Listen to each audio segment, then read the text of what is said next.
So this is Berlin, the city that spawned many wars and 2 devastating world wars, the city of monuments.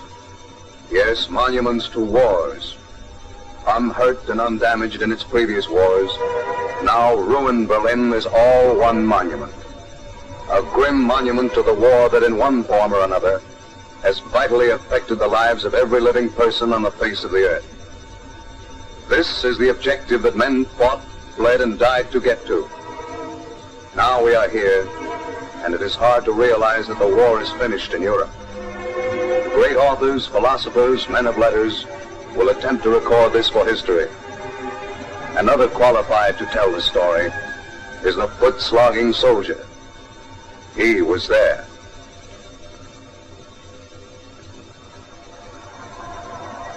Well, here it was at last. An official. Germany had tossed in the towel. People were letting off steam and having themselves one whale at a time. The way I figure, they'd earned it.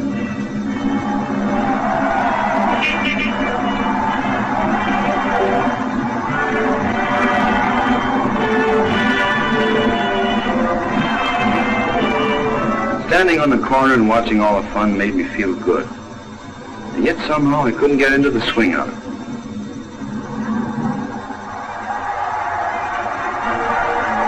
I guess I felt mixed up inside. Kept thinking of all the things that had gone on before. All those months of training in the States. Training and, of course, marching. Seems like that went on all the time.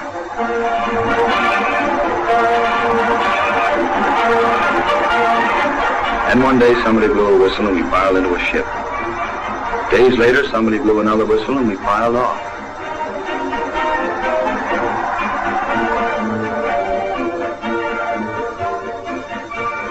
Then we were training and marching all over again.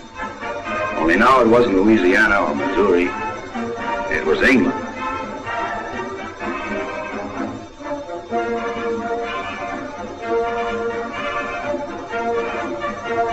There were maneuvers and problems and then exercises. Funny thing about those exercises, you were always ready to bet that the latest one wouldn't be an exercise at all, that it would turn out to be the real thing. The company clerk heard it from the mess sergeant who had it straight from the colonel's driver. Yes, this time it would be the real thing.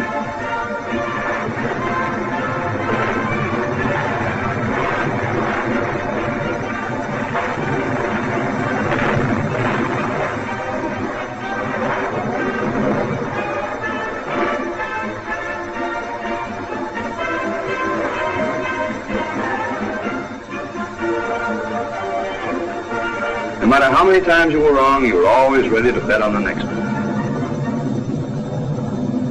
It was the real thing for the fellows in the Air Force. They were out mauling the enemy, tearing up his marshalling yards and depots, smashing his factories, knocking out everything that kept his machine moving.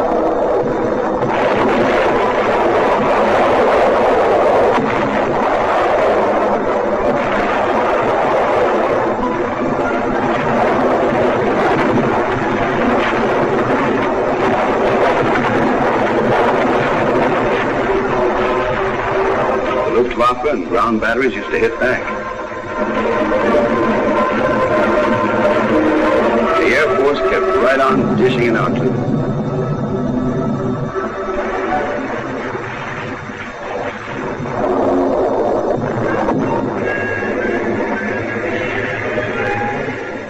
All those months, supplies kept pouring in. Mountains of them.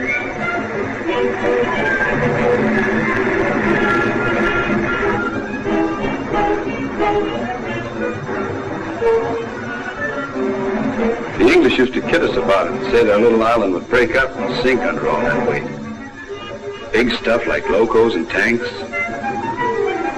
Little stuff, too, like rations and cartridges. Everything an army uses, from paper clips to planes.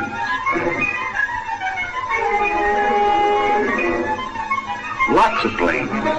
Tens of thousands with all their gadgets and equipment it takes to keep them flying. We needed a lot, too, because now the Nazi machine itself was to be hammered, and the Luftwaffe written off the books.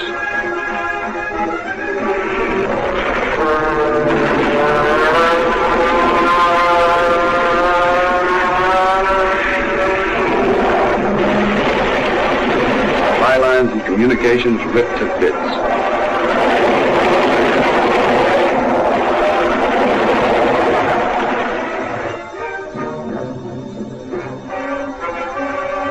It wouldn't be long now. You knew that when you saw the southern coast. Dinghies and destroyers, corvettes and cruisers, anything that would float was out there waiting.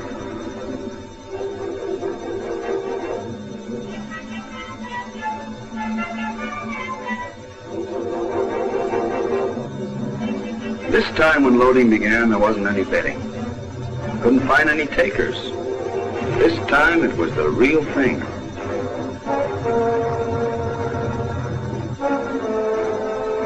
This was it.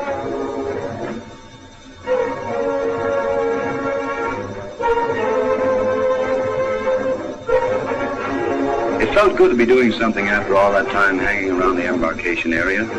So good you didn't worry about what might happen next.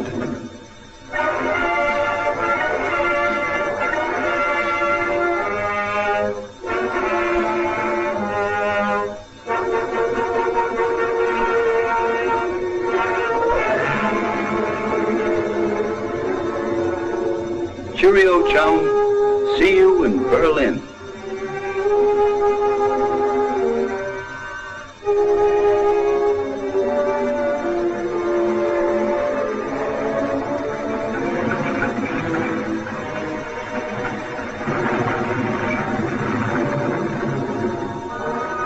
It was a tough job and complicated.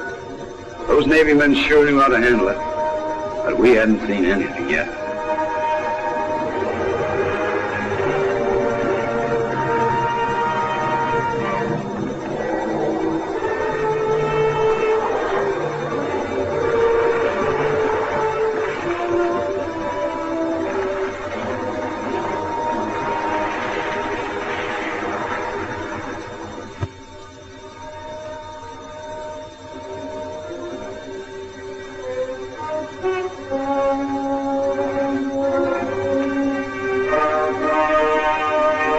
Then the hours began to add up. Hours like you used to put in when you were a kid, sitting in a dentist's waiting room. A fellow who played an instrument or could do a few stunts didn't have to look hard to find an audience. Some of us just played cards or swapped small talk.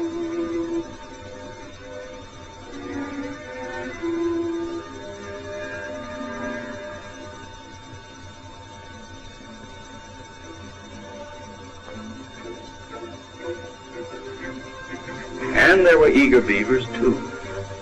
When they started briefing the Navy, we knew whatever was coming soon. And we had our own powwows, what each of us had to do, when and where we were to do it. Back at their inland bases, other GIs were getting ready to push on. The paratroops and the airborne. Just when the guys figured out the deal on pounds and shillings, along comes francs and centimes. The stuff went fast. Maybe the boys figured they wouldn't be finding many bars or shops open for business.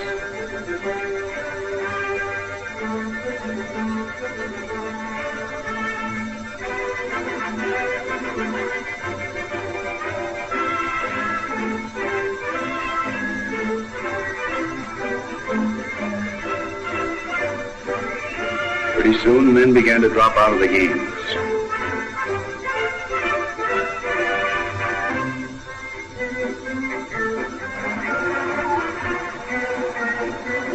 The plywood buses were pulling up for the tourist train.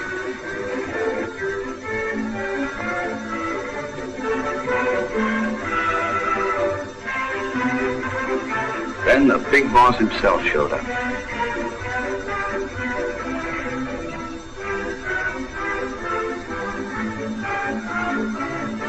A few words, the right words.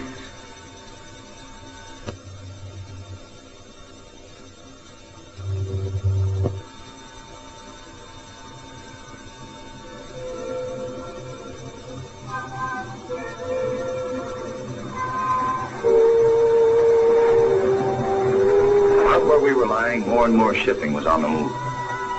It looked like a traffic tangle to most of us, but then we were only landlubbers and wouldn't know.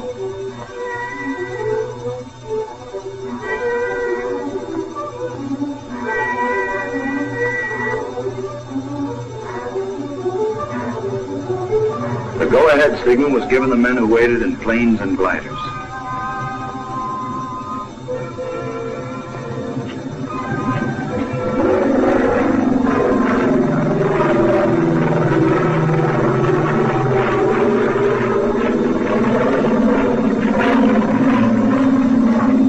They were off in a sky parade that went on from dark right through till dawn, and then on into the day.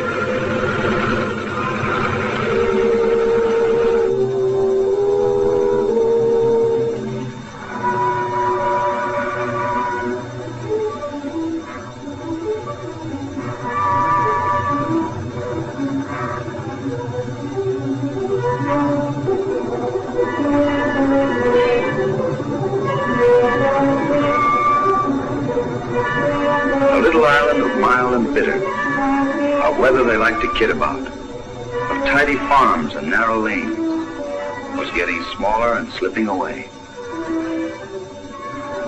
Then there wasn't any England at all. Only the channel far below, crisscrossed by our convoys.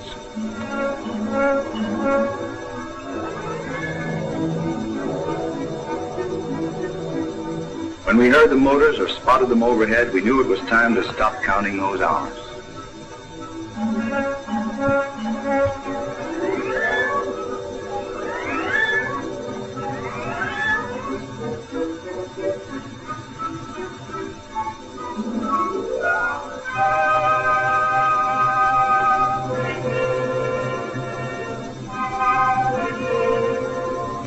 Somebody joked about unleashing the dogs of war.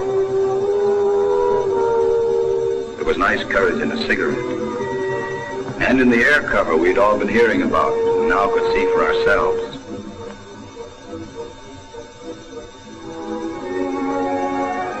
And in the steel wall the Navy had put up around us.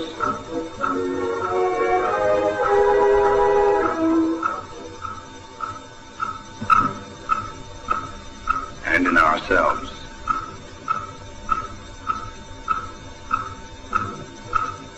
That's why waiting wasn't as tough as lots of us had thought it was going to be.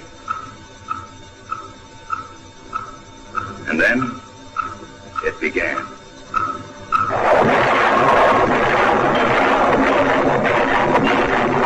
It was the Navy's show. But our own act was coming up.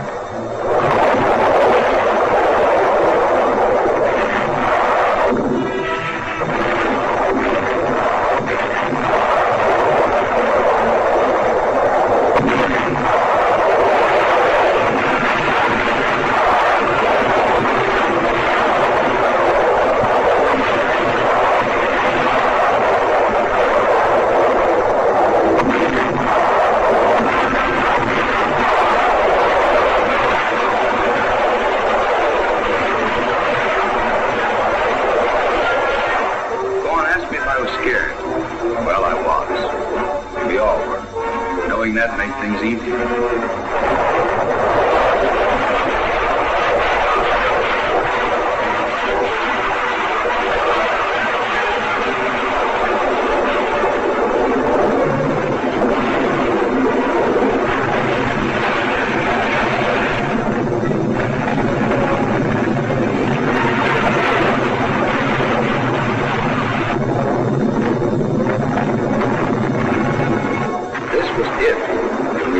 In it together.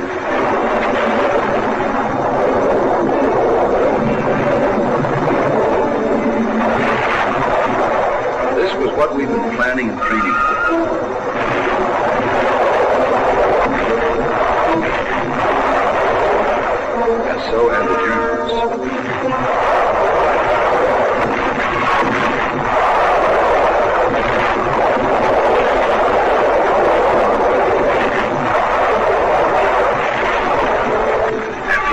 seconds, maybe it was years, we hit the beach.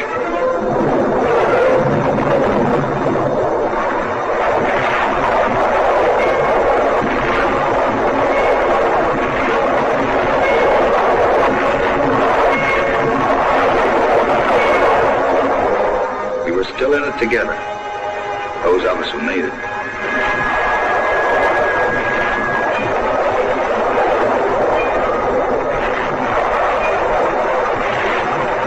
The same on all the other beaches along that strip.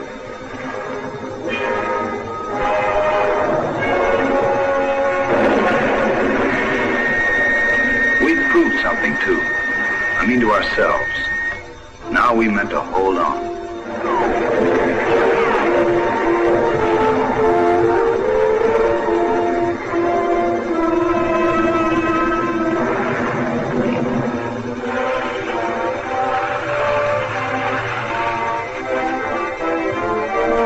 Come by air had made their landings, but we wouldn't know the full story till later. Right then we were sort of busy ourselves.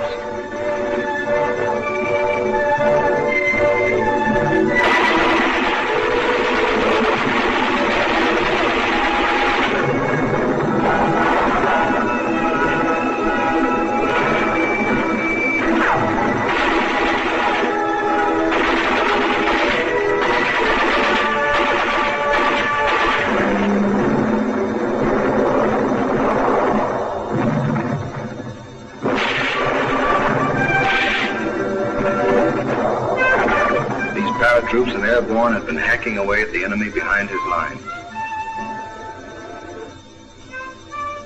They'd taken their first prisoners before we landed and met up with their first friends. Taken their first trophies, too, we Yanks call souvenirs.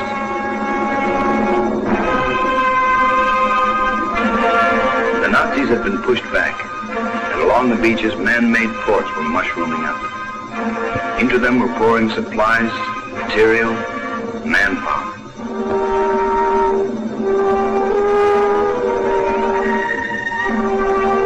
Out of them were streaming the men who used to sing, "We sail against England." They were heading for England, all right, but nobody was singing. Our own men kept coming ashore, reinforcements for those who were pushing on, replacements for those who couldn't.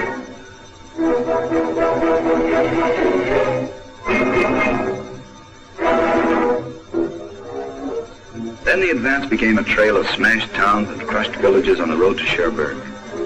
The enemy knew we'd need a real fort to take the place of the sand strip landings. We'd have to blast them out, and that's what we did.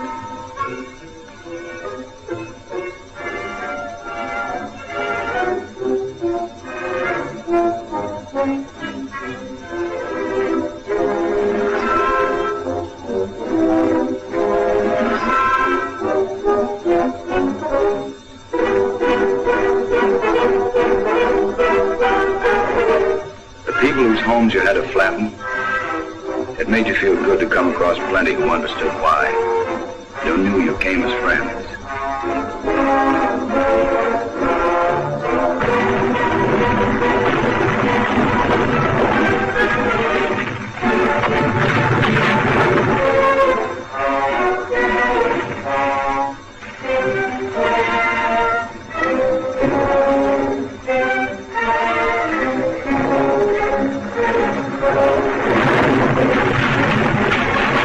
Kind of warfare called street fighting.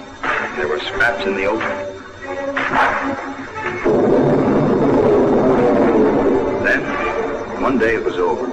The harbor forts at Cherbourg gave in, and a little less than a month after we'd started, the city was liberated.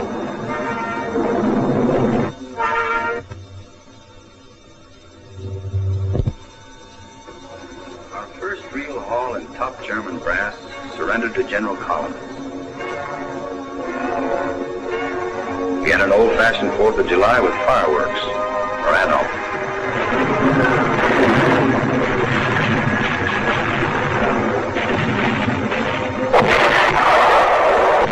And even a few speeches.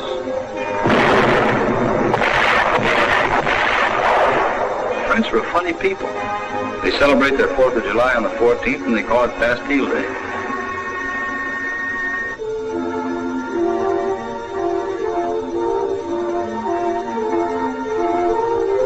Bonjour. Merci beaucoup. Come see, come ça. Now, this French lingo is a snap. But GI shoes just weren't made for dancing.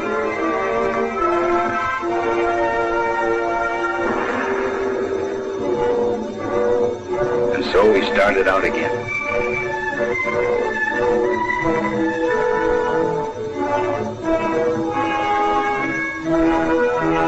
There's always got to be one life of the party.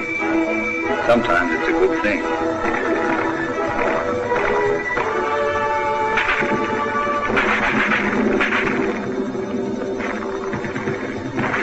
This party was what they called the Battle of the Hedgerows.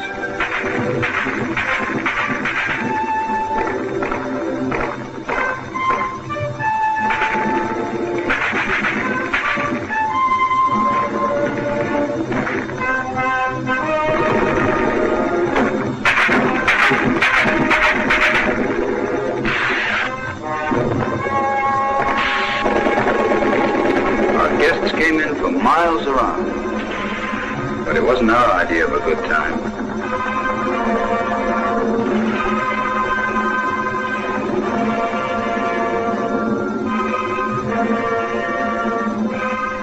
There was always a hedgerow behind you and one up ahead.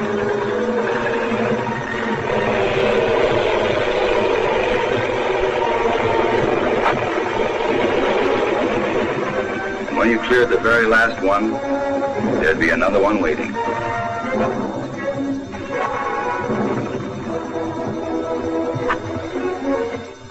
No, it wasn't our idea of a good time. Sometimes there were breaks. They might even last a day or two when you could almost forget burp guns, 88s, and snipers.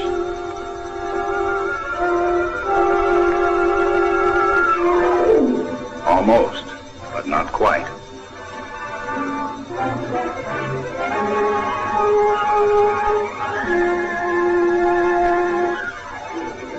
Not if you had any brains under your iron hat.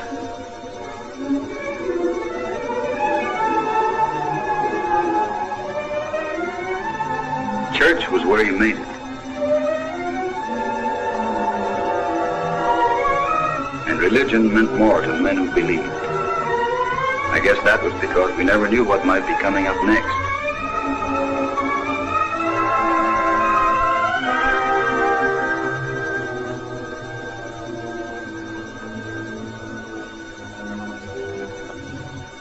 What was coming up next? Well, this time it would be San Lo.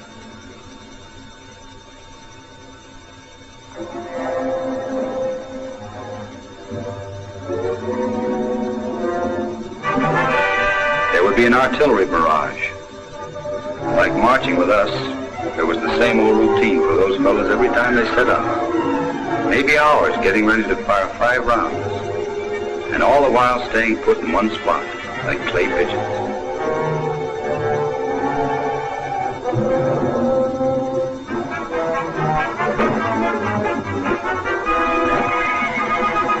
After the guns, armor and men going forward.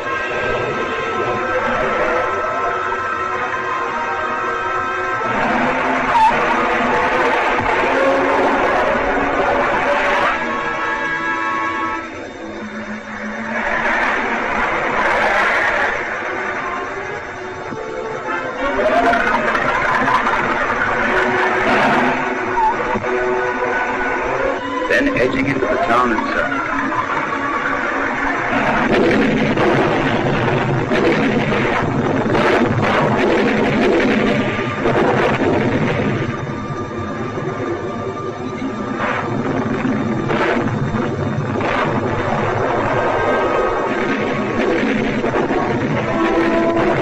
Jerry's holding on, but not for long. And the Air Force coming in to hammer them loose from above.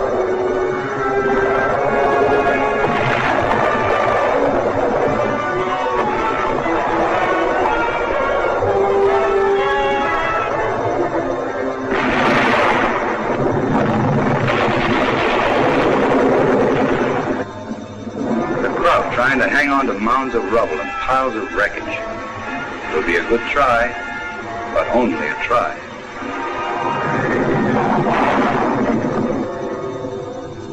Then, Finis. And Sanlo added to that list of smashed villages and towns.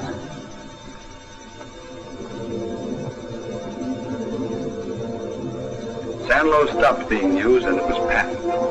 Patton and his armor breaking out and running wild.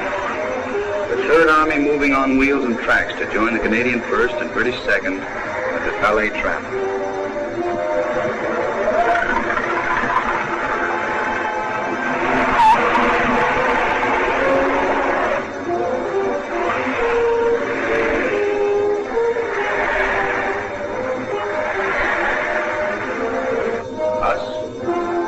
Went on like before, using foot power.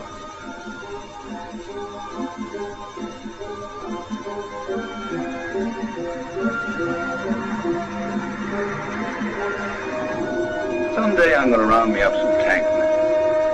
I'll let them pound shoe leather while I sit by and hand out the wisecracks. We'll see how they get along in a few lightning minutes for a break and smoke, and then up on their feet again.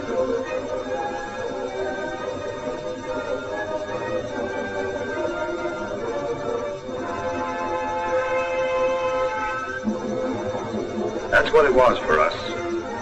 We marched, mixed it up with the Heinies, and marched some more.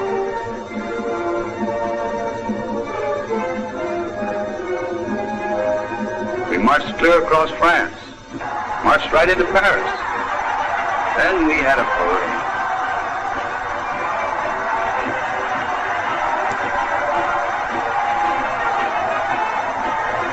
Paris had been liberated, and Leclerc's men were still cleaning up the Boche who hadn't moved out fast enough.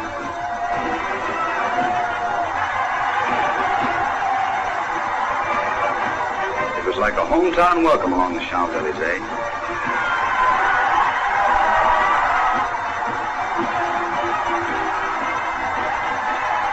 Ceremonies and speeches. The town was yours and everything was on the house.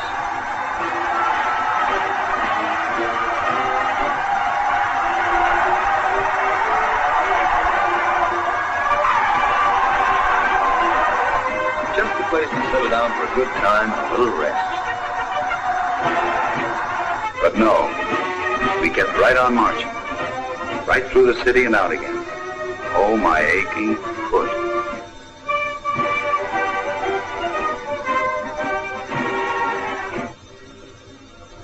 There were other GI shoes pounding the French roads now. After a surprise Mediterranean landing, the 7th Army, fresh from action in Italy, had swept up the valley of the Rhone.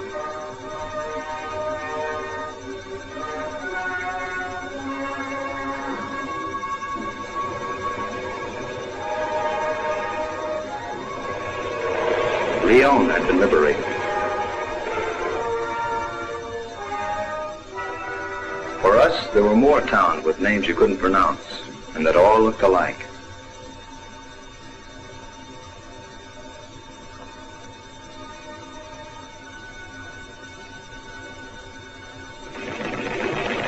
Each one had to be taken first.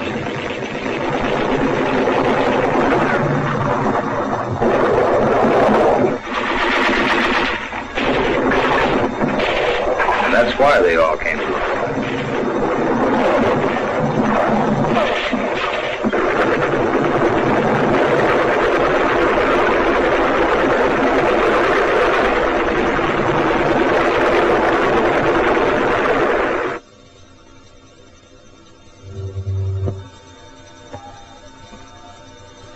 Jerry was beginning to lose his taste for war.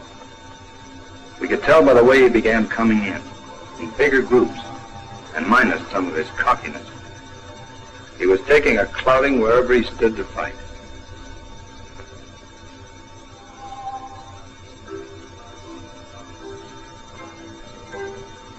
Or where he tried to run away. He was learning how it feels to be on the receiving end, and he didn't like it.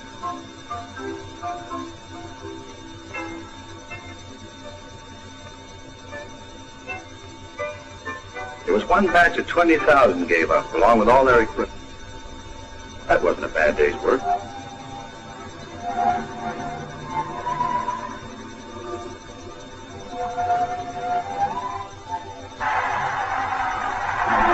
Between jobs, we kept right on marching. France was behind us, and we were in Belgium, in Luxembourg, and in Holland. You could even hear that old line coming to life again. Home by Christmas.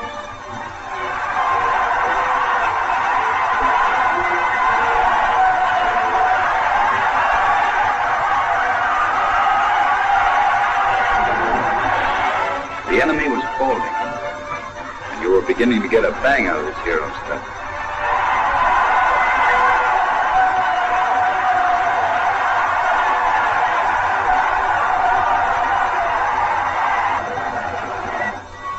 It was doggone nice. That's not all that was nice. Camp shows and lovelies from back home were catching up with us.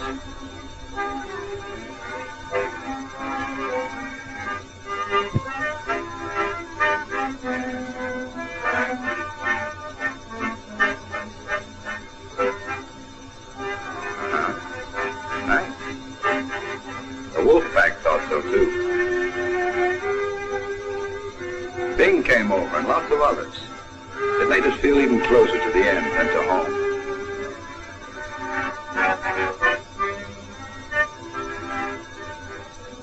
Ike and Monty had come around and everybody knew something big was cooking. Maybe that knockout punch.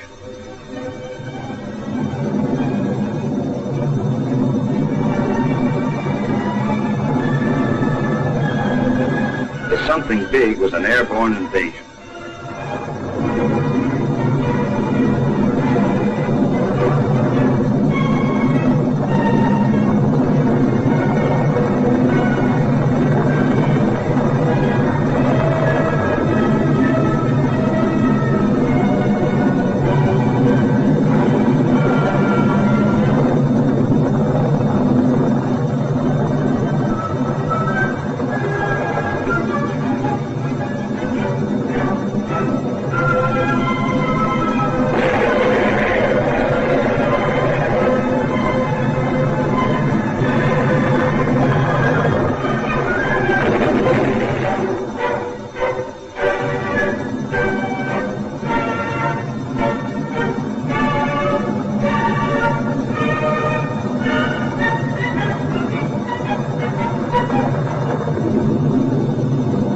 Like civilians in the world outside, we held our breath and waited for the news.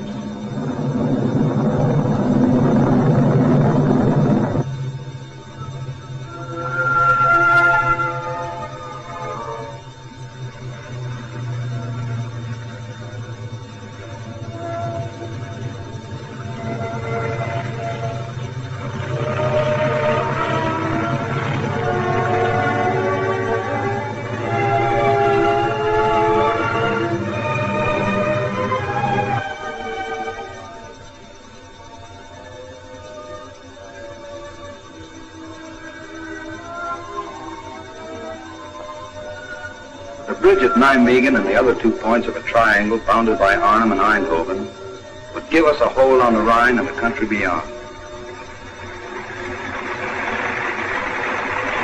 The link-up of the British and General Dempsey's men, the defense of the Iron Pocket, would become history. It was a hard one to lose, and it pulled us up short. Heine hadn't thrown in his chips yet.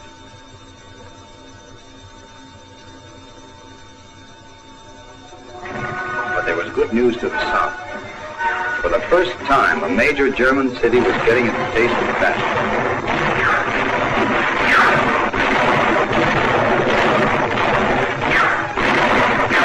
Assault by artillery and from the air was going to do for Aachen what had been done to all those little French towns and villages.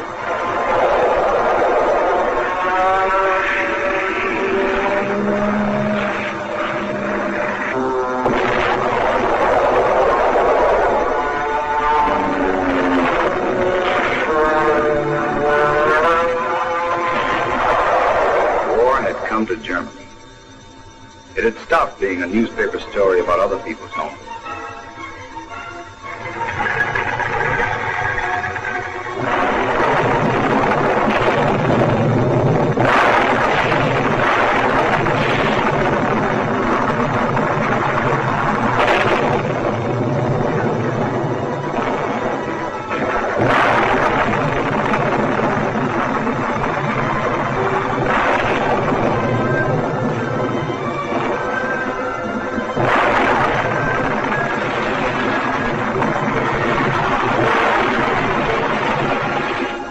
because it was home, the Krauts held on and fought back.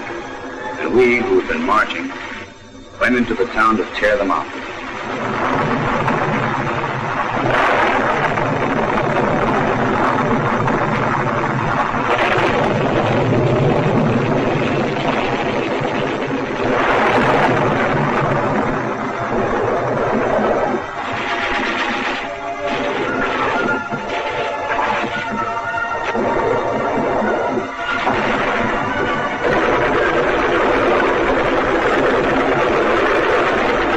Tore them out, and that took care of Aachen.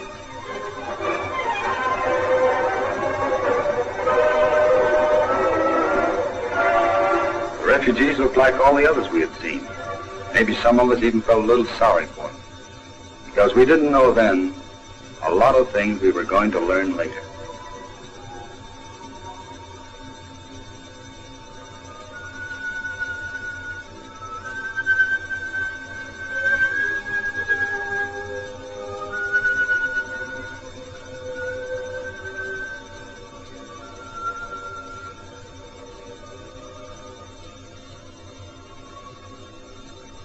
After that, it was Metz, and a lot of towns just as hard to pronounce as those in France, and just as beat up. Then we came to Siegfried. It was slow going, but it could be done. We used new tools and new weapons, and we gave them the rocket treatment.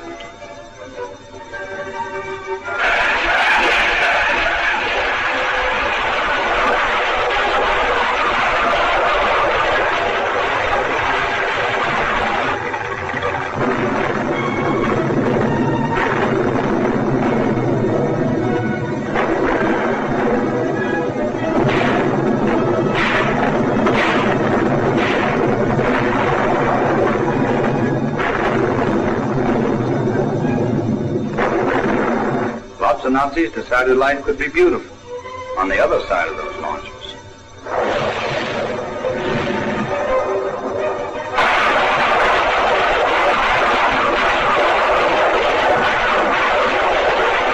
It was up to us again. And so we put the Siegfried behind us and started on again, deeper into Germany.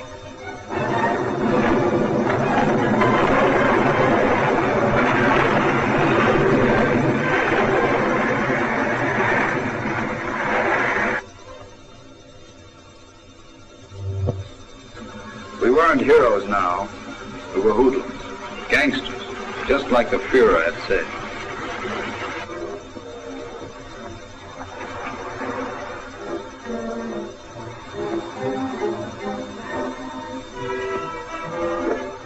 All Germany felt that way about us, including the weather. Looking back, the English brand didn't seem so bad after all.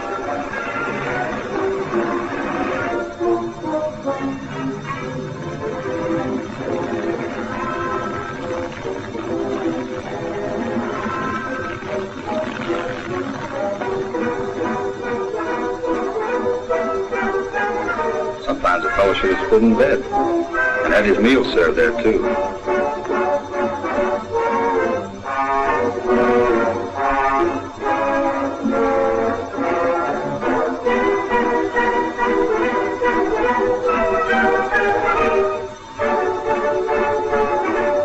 The boss looked in on us again. He always seemed to show up when a visit would do the most good.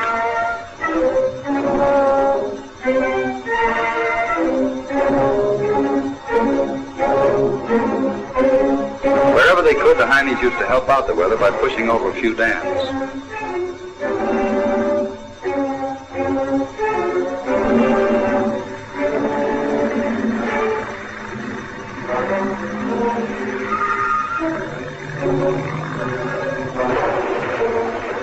They always had reception committees waiting to welcome us.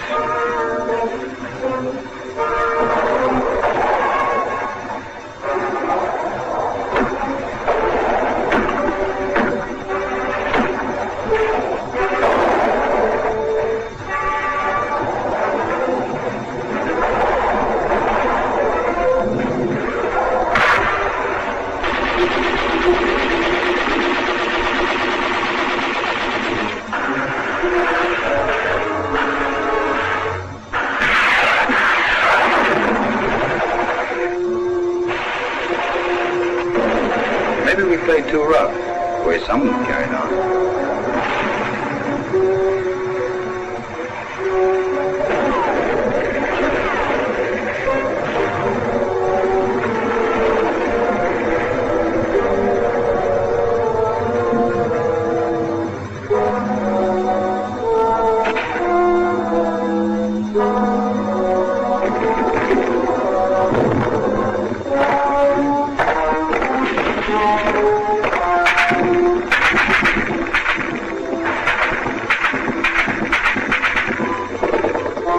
Couldn't stop to apologize on account of we were busy and had to keep moving.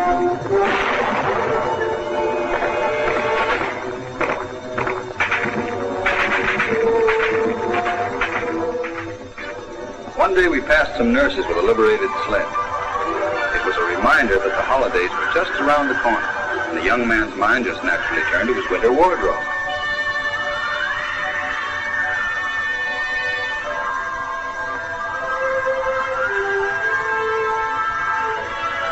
The accent that season was on the conservative. Something in a double-breasted and neutral colors, just the thing for an afternoon stroll.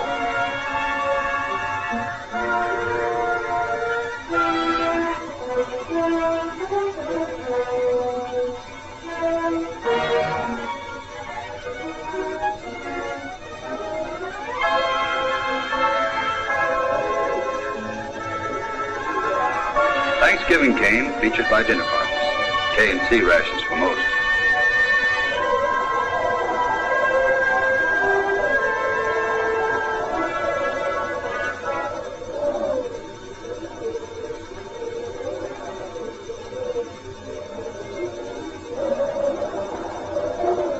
But turkey, too, for the lucky ones.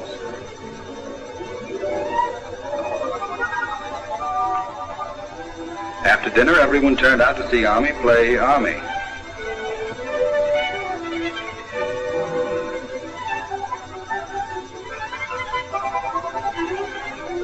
Yeah, that sure was one gay holiday season. There was a strip of land called the Hurtgen Forest that had to be fine-combed before we were out in the clear.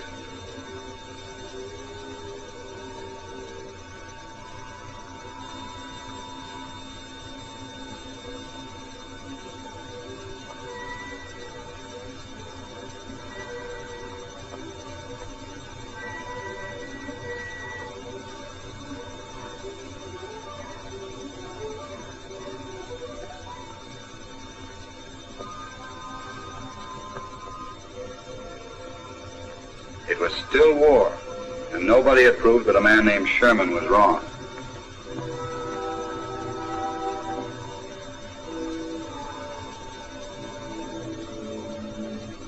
The holiday season was winding up, and if your outfit wasn't on the move, you made little plans. It was going to be as merry as you could make it, but nobody dug up that old one about home by Christmas.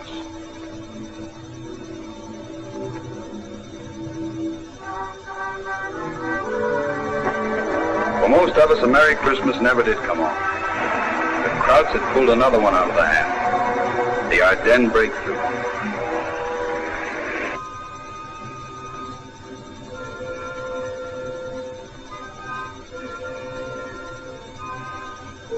It was our turn to give ground. Our turn to dig in and defend. Then give some more.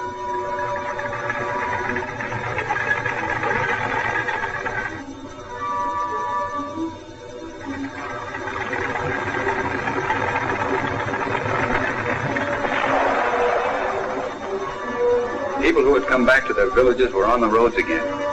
The Boche was coming back. They knew what that would mean.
Bosch wasn't coming back. At a place called Bastogne, he was going to be stopped cold.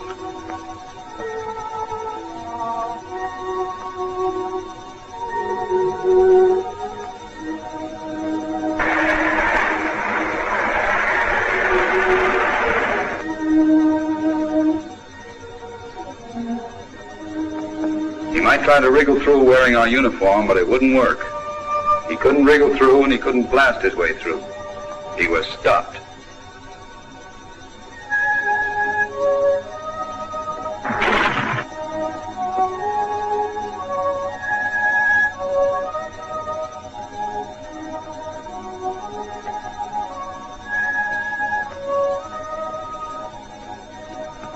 Not only that, but he was going back where he came from.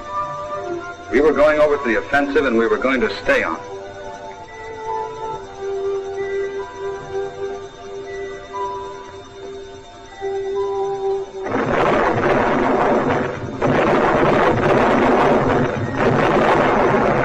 The country we'd already paid a price to win would have to be won all over again. It sort of made you sick inside, but fighting sick, if that makes any sense. It did to us.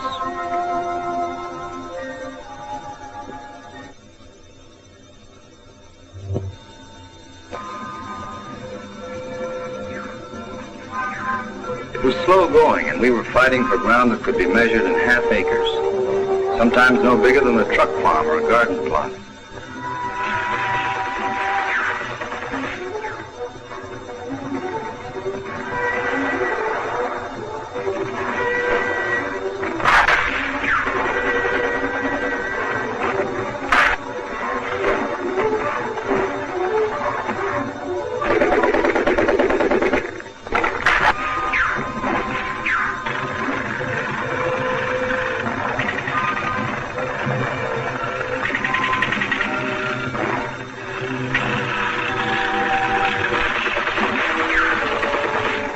When it was over, you'd flop right down where you'd been scrapping for a few minutes breather.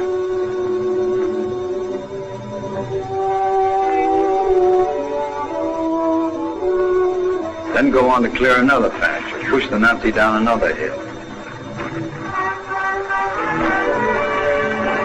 You could go out and fight an enemy who had a gun if you had a gun. But fighting winter was tougher.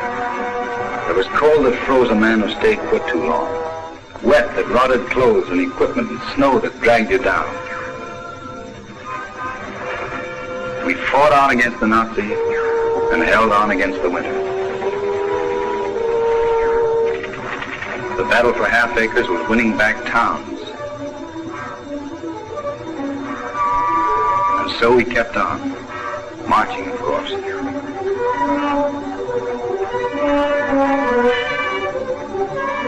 A full-scale offensive was growing out of the counterattack.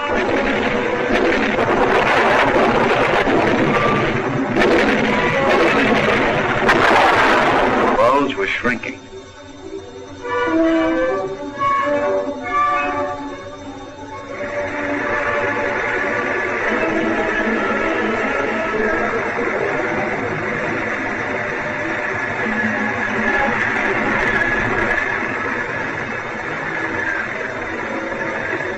We were going forward again, and that helped ease the ache of dog-tired feet, legs, and bodies. Everyone felt better about the way things were shaping up. Another thing made us feel better was the break in the weather. The snows were easing off, and the sun had found us again.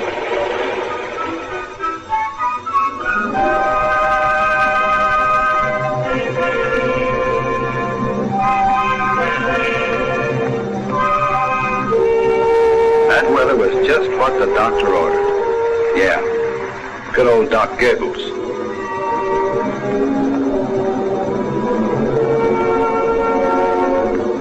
We were still on the march, but the going had become a crawl. Some places we bogged down and stalled.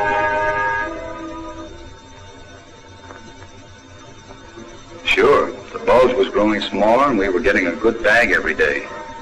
But our own hitting power was shrinking too. The weather that Doc Goebbels had ordered was stopping us. The wheels that had to bring us equipment, ammo, medical supplies were stuck fast in mud.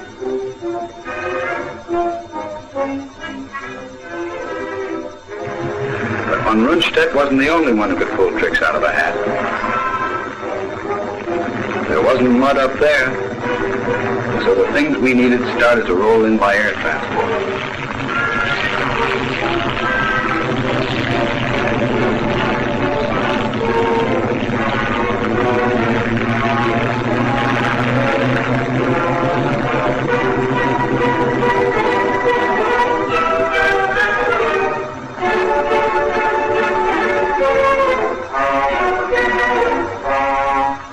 We licked the weather the doc had ordered, and went on licking the crops.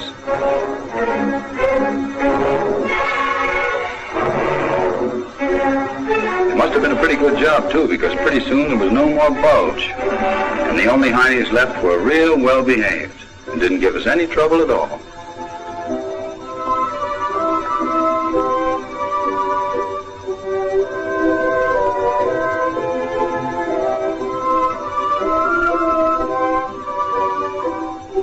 There was a breather now while plans were made for the next move. We were going to cross a river that stood between us and, well, other rivers. Jerry on the other side was being softened up.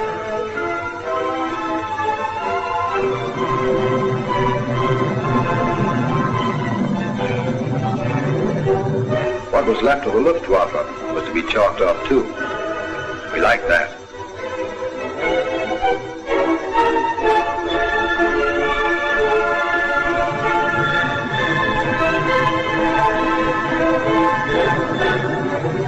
It would make things easier for us, and even a lot easier wouldn't be easy enough.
Something of those D-Day hours came back.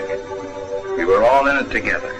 Sad sacks from the repo depots and old vets right out of Malden.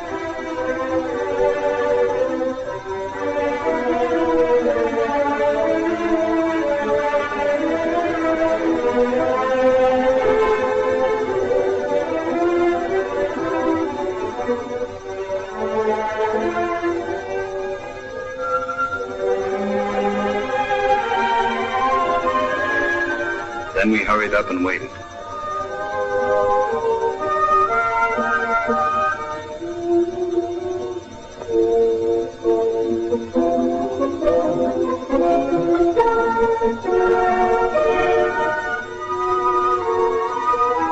If you were smart, you caught up on a bit of shut-eye because there wouldn't be much sleep all that night. The artillery would see to that.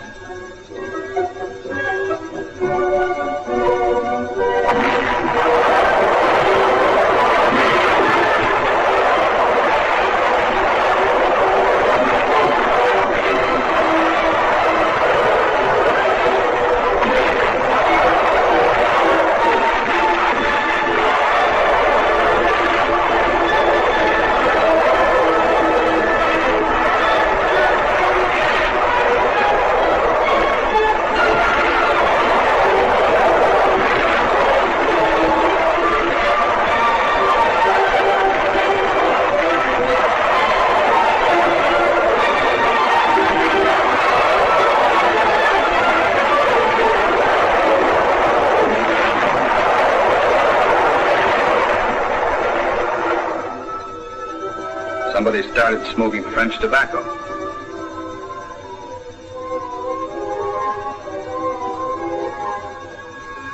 And was doing a good job of it, too.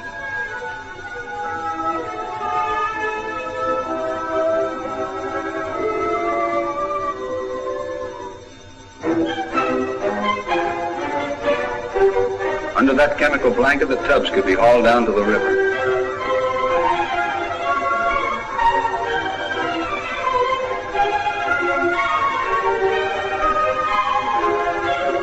The Roar didn't look like much of a river as rivers go, but it had been equipped with some pretty fancy cross currents and moved faster than a 48-hour pass.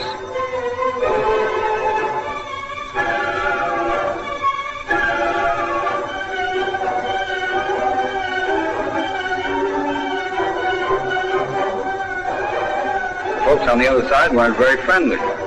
They threw things at us and tried to keep us from landing, but we wanted to, and that's what we did.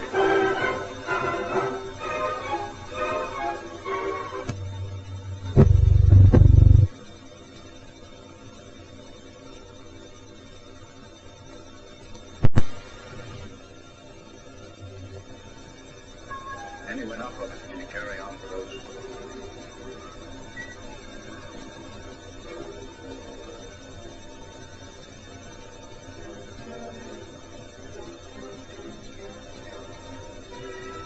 The engineers who had been working through the night were still at it during the day, trying to get dry crossings laid down.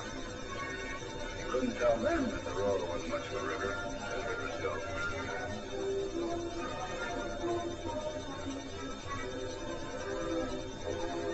It was raining where we were, but it wasn't only raindrops we had to duck heading across those bridges.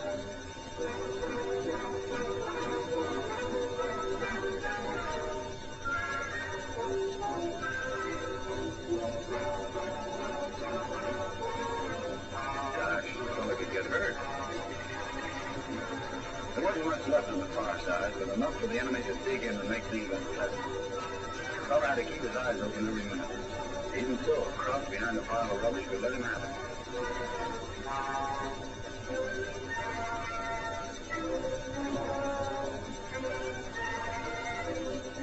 We took Ewing, and there could have been big times in town if there'd been any town left.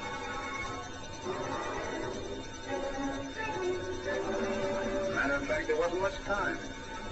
The heavy stuff was getting across the Roar, catching up with us and going on ahead.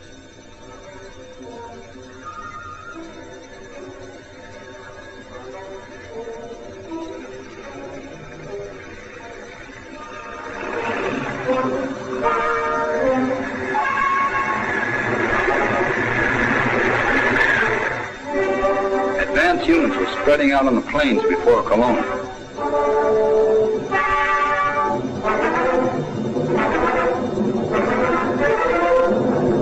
That country was just made for tanks.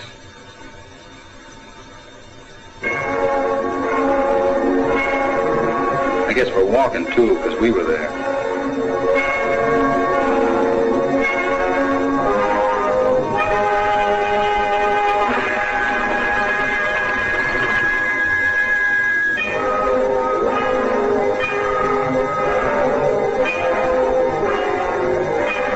Yeah, I love a parade. Flags flying, bands playing, and crowds cheering.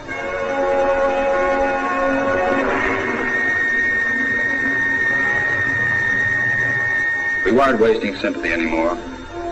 After Malmedy being hard-boiled made good sense. Those old men, women, and kids, and all those meek, mild prisoners heading back to the cages were poison to us.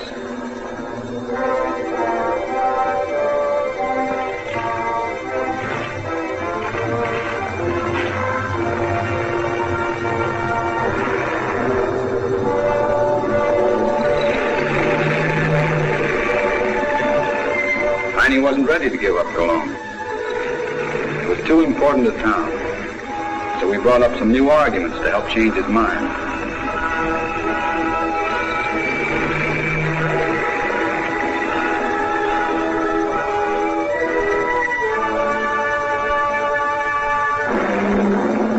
Somebody was going to have an awful headache.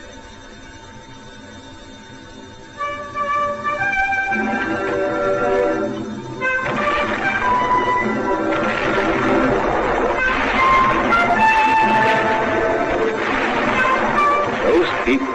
They even laughed at their own neighbors being killed. After the guns, it was up to us again.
Cologne now, and we were on the Rhine.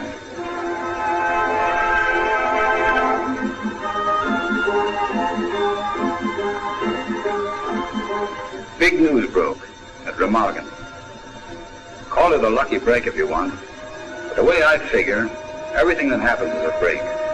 Only it takes somebody on his toes to turn it into a lucky one.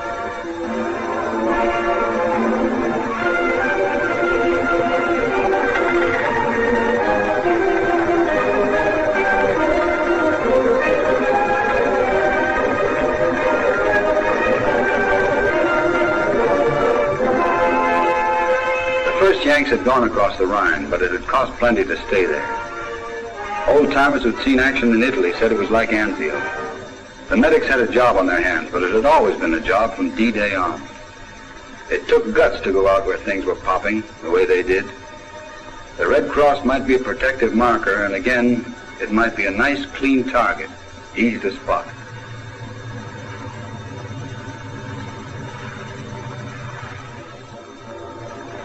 The Remagen beachhead held and grew. When the old bridge went down, there were other crossings to take its place.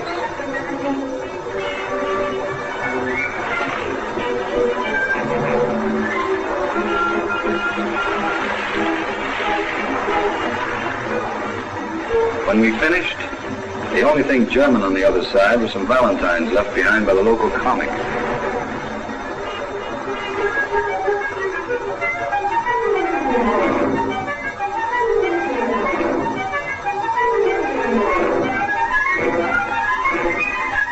After Cologne, Koblenz was next on our list of cities. We were teaching the crowd that anything he tried to defend was going to be smashed. He should have learned fast because it was a lesson out of his own book.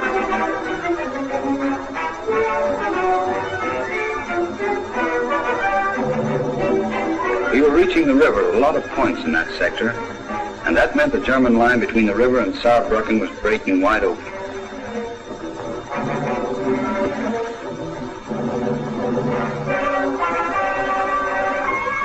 Before we could take advantage of it, though, there would be plenty of cleaning up to do. There were towns that had been bypassed.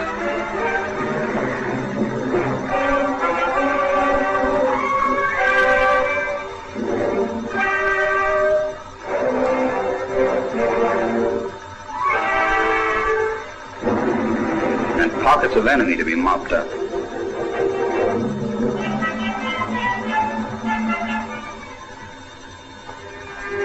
The job was finished and we waited for the next round. It was time out for a little fun. Horseplay, I suppose you'd call it.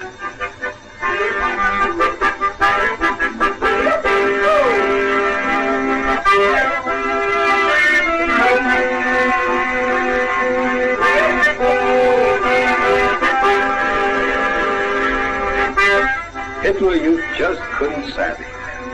Adolf had never mentioned rodeos.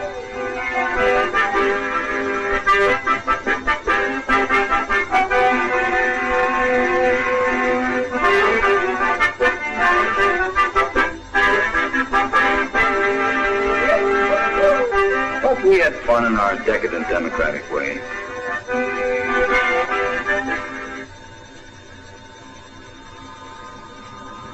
The new move was shaping up, and everybody knew it was to be another of those combined operations. Most everybody had a good hunch, too, where it was going to be pulled. It was going to be the swell show put up at Nijmegen, and it was going to be that knockout punch we'd all been sweating out.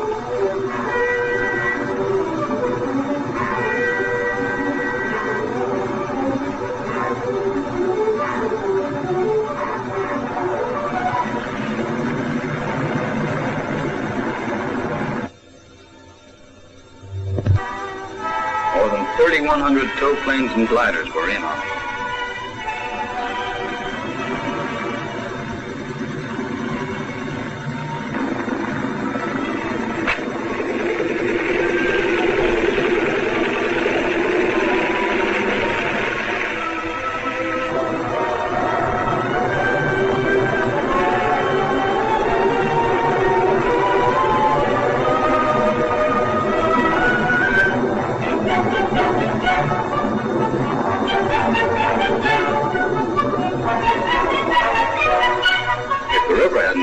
We would have walked like we always did.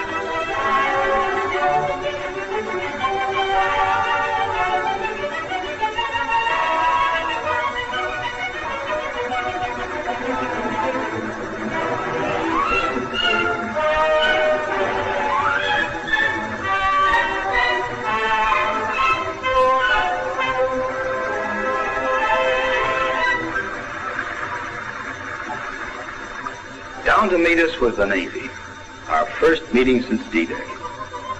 We all got a bang out of watching the United States Navy romping around in the German Rhine.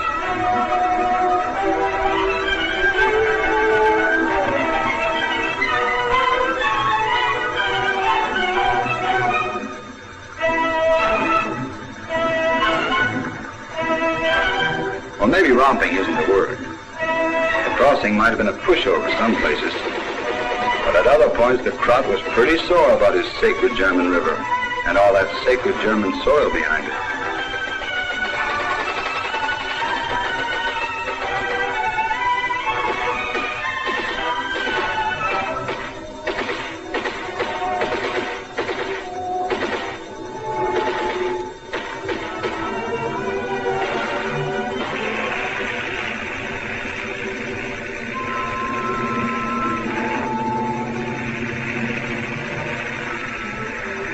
We crossed the Rhine and got onto the sacred soil in a hurry because we had an appointment with the airborne.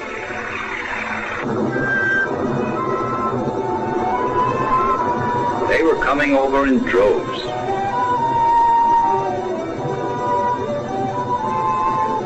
We heard that the airborne was using a few new wrinkles and tricks of their own on this trip, ways to speed up landings.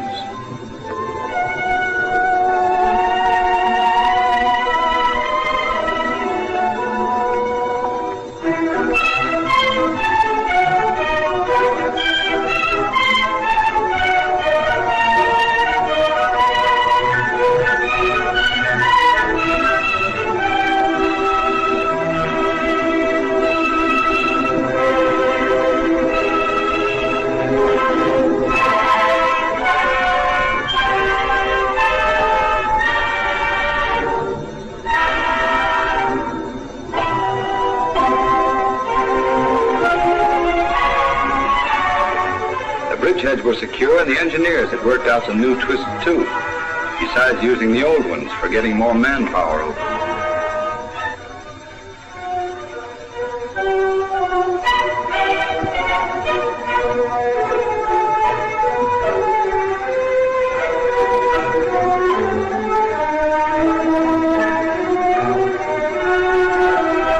Pontoon bridges were speeding tanks and guns to the other side.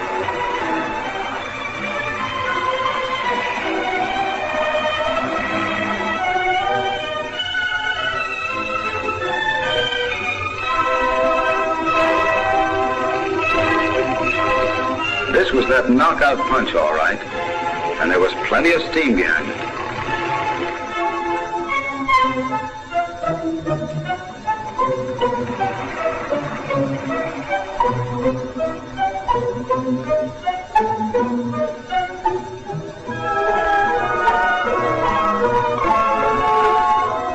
Between you and me, it was going faster than scheduled. Some of us had even reached our objectives before the time set up for our meeting with the airborne.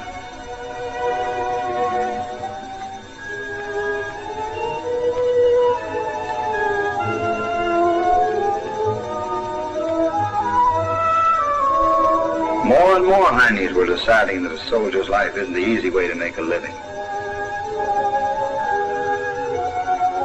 There were so many, it seemed like Adolf couldn't have any left, and that he'd really scraped the bottom of the barrel this time. Old guys and kids and whatever the Krauts call their 4Fs, along with the trained killers.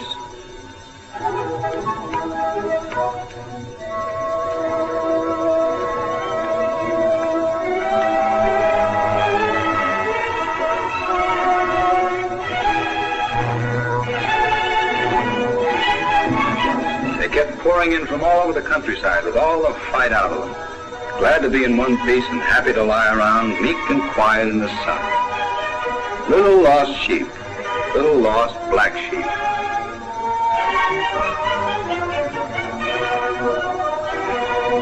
The old lesson of resist and be smashed had to be taught to another corner of the Germany that was going to last 1,000 years.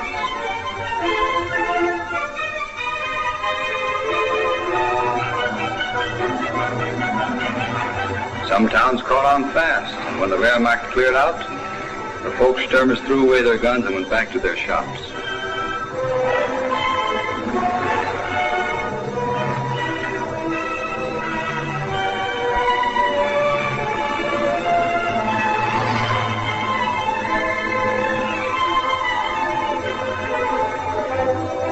But others didn't. The homes of millions had been crushed like this, and these same people had laughed and cheered. Now German women were learning to cry, like the women of all those other countries.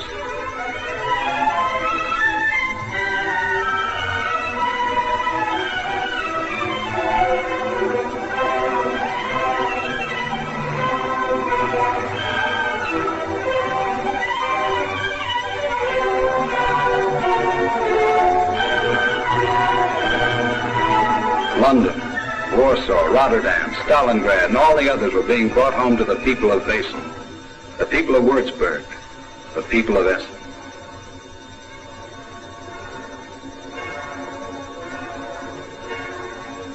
Essen, where the Krupp family had manufactured all that death and destruction.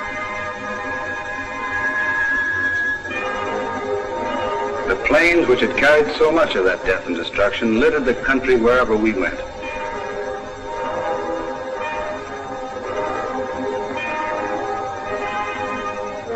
So did the records of what had been the world's most modern military equipment. But what was left of it wasn't so modern. Kaput, too, was the manpower that had operated all those planes and all that equipment.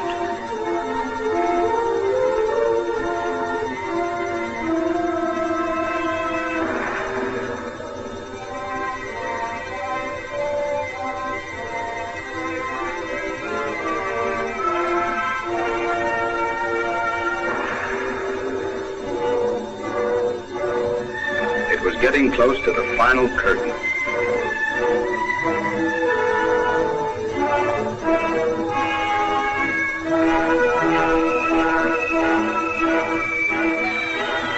There were some people along the way who were really glad to see us. Our own, of course. The men who had been behind wire fences, some for 3 and 4 years.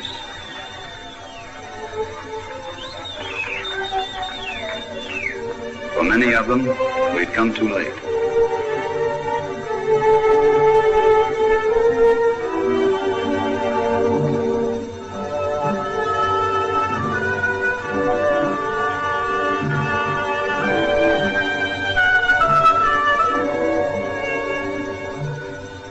None of us would forget what we saw behind those wires.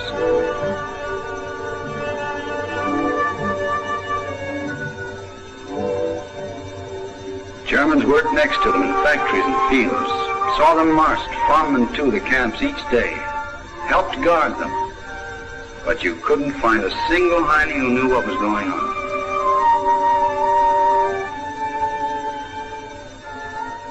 There they were, starved, beaten, tortured, and killed.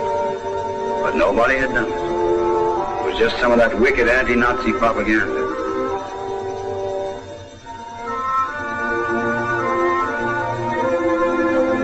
We got to some camps in time to pull out men who might have a little more of living ahead of them. But only a little, and it wouldn't really be living.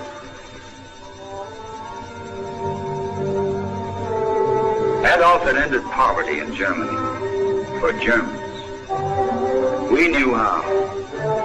With the slave market ended and nobody to steal from now, what were the nice Germans going to do?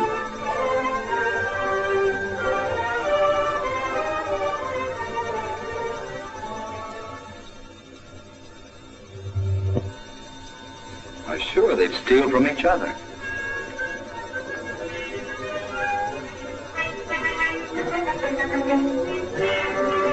These were the same nice Germans to whom the shelling of Cologne was a great thrill, a joke.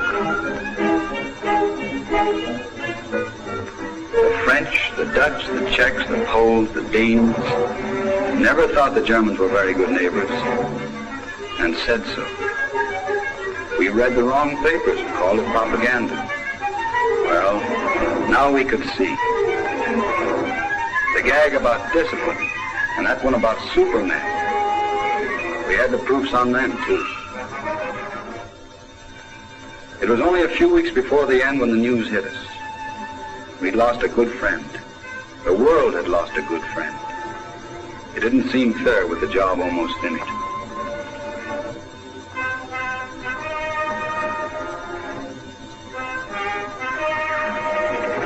We went on to finish it. Cities like Magdeburg, Nuremberg, and Leipzig were cleared of diehards.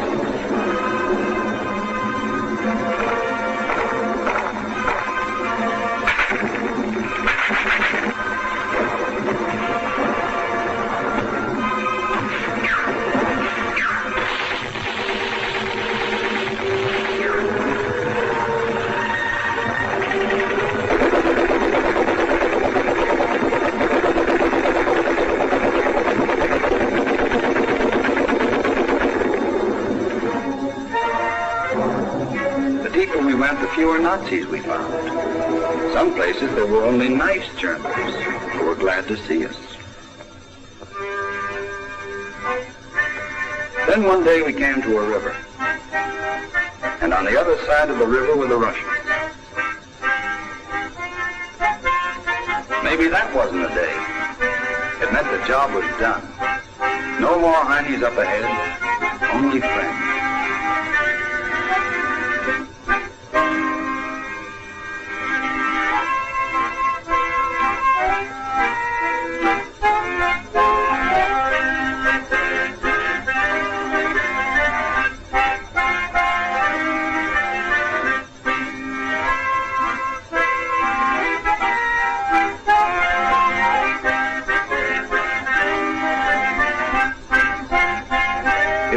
To get a first-hand look at the fellows who'd been battling Krauts for 4 years and to compare notes. According to the Germans, they were subhumans. They looked and acted like us, so I guess that made us subhumans too. Anyway, us subhumans had ourselves a time on German beer and their own brand of liquid fire. We drank toast to ourselves and everyone we could name. Hitler was kaput. Nuremberg's gift to the world, Nazism, was kaput.